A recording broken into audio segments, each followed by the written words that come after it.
All right, welcome to Mini Mogul Monday with Jerry and Sammy. Say what's up, Sammy. I'm great. Sammy's having an awesome day. So, guys, we're going to be talking about finances today.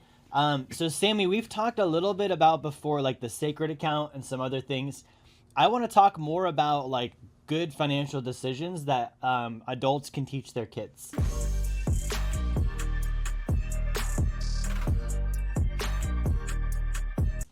So there's this saying that with kids, more gets caught than taught, right? So kids, and you probably noticed too, like you learn through observation. So you'll see maybe sometimes parents tell their kids, you should do this or you should do that or not do this or not do that. But then maybe the adult does something different than what they say. And so kids observe that stuff, right? So what I want to talk about today is like, what are some good financial examples that parents can be setting for kids, but doing it through actions?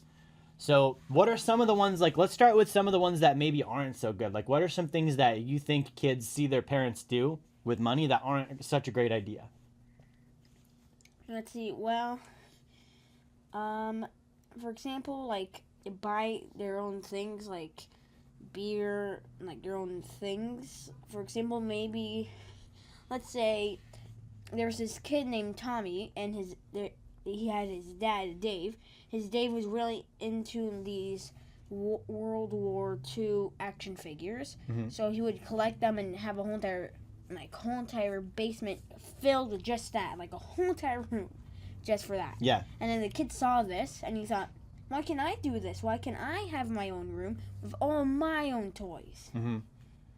Good. And you think that's not a good example to set. So what about that do you think is wrong? Like where do you think the parents should change things?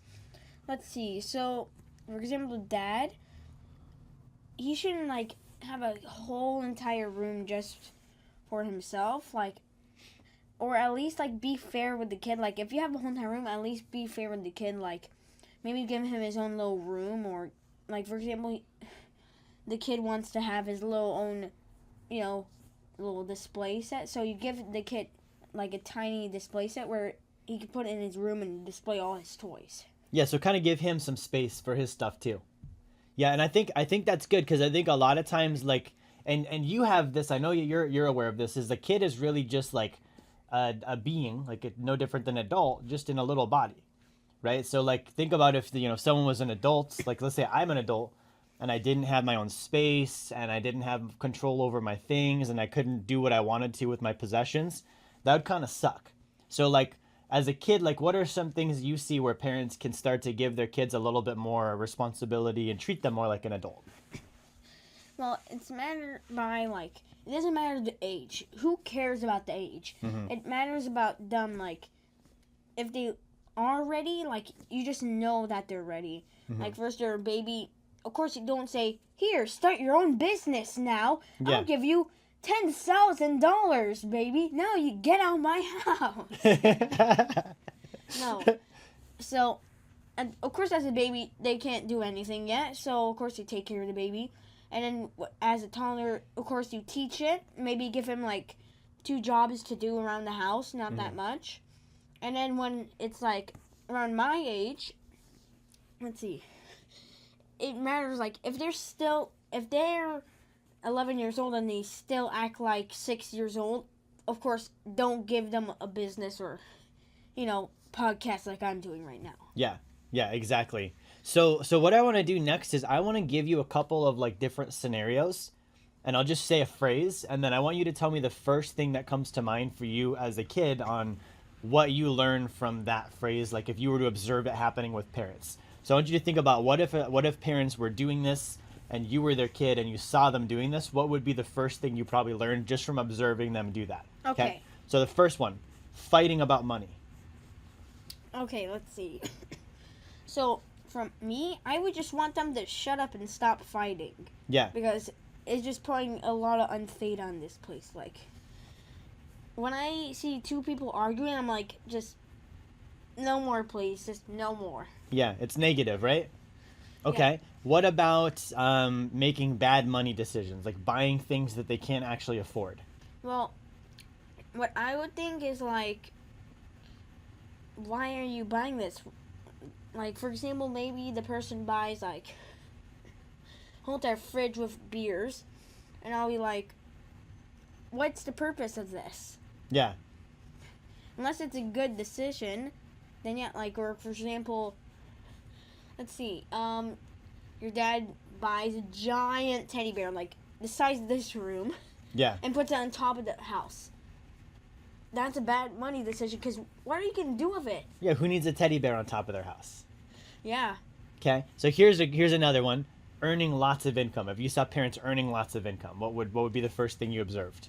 Well, I'll be theta and proud, like, my parents know what they're doing. So then maybe they will teach me how to do that, so I can be just like them. Yeah. How many do you think a lot of kids want to earn lots of income? Like when they grow up, they want to be successful and make lots of money and do well in life? Well, let's see.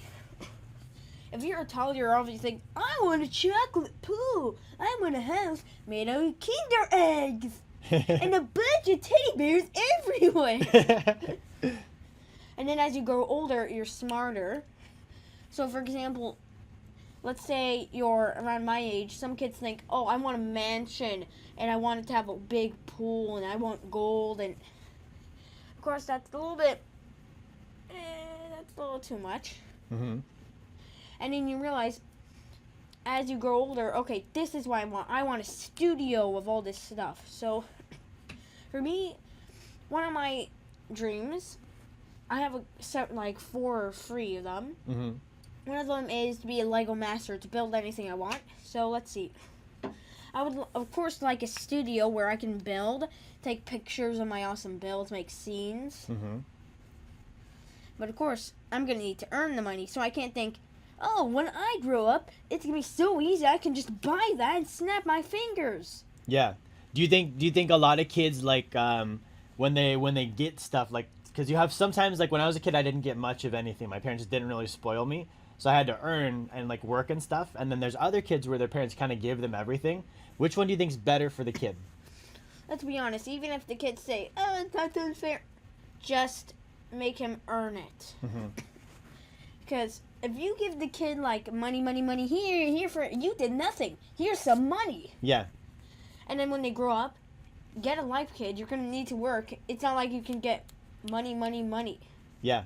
Yeah, that's a good point. So, okay, so we covered earning income. So as a kid, let's say if you saw your parents, like, actively investing in real estate, you saw them, like, looking at, you know, good properties to buy that were going to produce income for the family, what would you think of that? So, at this age, me seeing it, I would think, okay, so what's inside this house that we could use? Mm-hmm. Oh, it has free rooms, good.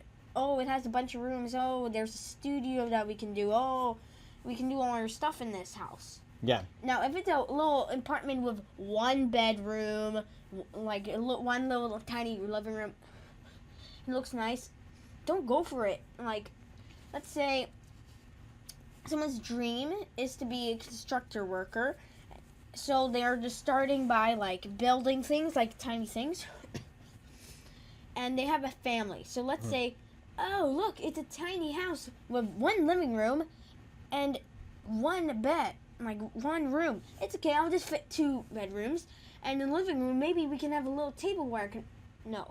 Just, Yeah. like, it's gonna be harder. You're gonna honestly have more trouble doing different things than actually doing what you want to do. And then let's say, oh, there's a basement down there that I can use all my building stuff. Oh, we have, like, 3 bedrooms, 1 for me and my wife. Oh, 1 for my 2 kids. Oh, we have a big, nice living room, closet, all that stuff. And, like, yeah, go for that. Yeah. So you like to look at, like, what's the space and what can it be used for? And that's, like, that's a good investment, like looking at what can we use it Yeah. for. And, of course, you want to get a decent one, like, you don't want that's cheap looking, like, oh, we don't have that, oh, even if we were super rich, just buy a little tiny house so we can have so much money. No. Yeah. So So go for a big house. you want to live somewhere with big space, and I think a lot of people like that. Now, most people, they would do one of 2 things: is they would live in the little place because they couldn't afford the big place, or they would try and get into the big place even though they couldn't afford it, and then because of that, they're spending too much money on the big place. Like, what I would say is, find a decent place. Like, of course, don't go for a cheap hobo place. Yeah. Don't go for a deluxe rich house. Go with a decent one that has things that you can use. Like, let's see. First, let's say one person, just a boy named Jake, needs to find a new home after he's grown up and now he's like 21 years old. So first he looks at a house, dumpy, bunch of hobos, trash cans, like a terrible neighborhood where you find like raccoons everywhere, you lose your money easily. And the house is just one room. Oh, okay, I could put a bedroom and have a TV and maybe a little table. And then let's two decisions. Buy the house. If you buy the house, you're just an idiot. Like, Yeah. okay, you're gonna lose all your money. You're just basically dying that. And you're gonna sleep with hobos. And then you look at another place, super rich deluxe, a pool made out like gold and a house and stairs and fire and all that cool stuff that you ever dreamed of. He's like, oh, that's what I want. I want that house. But then it's like he only has like, let's say $3,000. Mm-hmm. That house is $10,000, and like, I'll make money. You go for it. You're just gonna go bankrupt and become one of those hobos. So how does someone avoid becoming the hobo? Like, if I wanted to get the $10,000 house and I only had $3,000, what would you tell me? How could I go about getting to that house without becoming a hobo? First, I would find a decent home. So let's continue with the Jake example. Jake finds another home. It has 3 rooms, a living room, a kitchen, and a bed. And the living room is pretty. Oh yeah, he also has a basement. Let's say, I can do my work down in the basement if I have anything I need. I can enjoy my home. I can cook food. I can sleep. It's a decent place. It's not bad, but it's not the best. But it's decent. Mm-hmm. Go for that house. Yeah. And then if you still want that deluxe rich house made out of gold and all that stuff, this is what I would do. Continue working until, like, of course, get the sacred account. That's what you definitely need. Get the sacred account. Save your money. Work. And then when you have enough money, let's say he has everything he needs, except he just has $10,000. No, he doesn't. It's not like he has $20,000. No, he just. You don't want to blow all of it. Specifically $10,000. Yeah. And he's like, oh, I have a house. I haven't. No. You need more money than that, of course. We all know that. So, let's say. So he needs 10,000. Let's do 100,000, or 1 million, or something like that. Yeah. He works for that, and then now I'm rich. I can just use that amount of money so I can get that rich house. Oh, I burped. Good push. I burp sometimes too. But guys, I want to point out this. Sammy's 11, okay? And Sammy understands the concept of, if I want to spend 10,000, I need more than 10,000. He said 20 or 100,000. Right? So even at the age of 11, and the reason I'm pointing this out, there's a lot of adults that actually don't get this. They would think, oh, I've got 10 grand, I can go spend the entire thing now. That's just stupid. That's just stupid. So the idea is you want to have abundance. If you want to spend 10, you should have 100. You should have more than that, because what happens if you spend your last 10? Now you're bankrupt and you're a hobo. So, for example, let's take this in kid example. Let's say there's a 10-year-old kid named Bob, and he wanted to get this toy that was $10. 2 decisions. Oh, I got $10. Let's use it. But no, I don't have any more money and I can't get other things I want. Blah, blah, blah. So this is what I would do, Bob. What I would do is... Bob. Yeah. I would get $30 and then you can buy it. Oh, I have $20. Now I can use it for anything else I want. So guys, we're going to end on this note. The moral of the story is earn in surpluses. Always have more money than you need to spend. Don't be a hobo. Sometimes it's okay to burp on camera. Have a great Monday.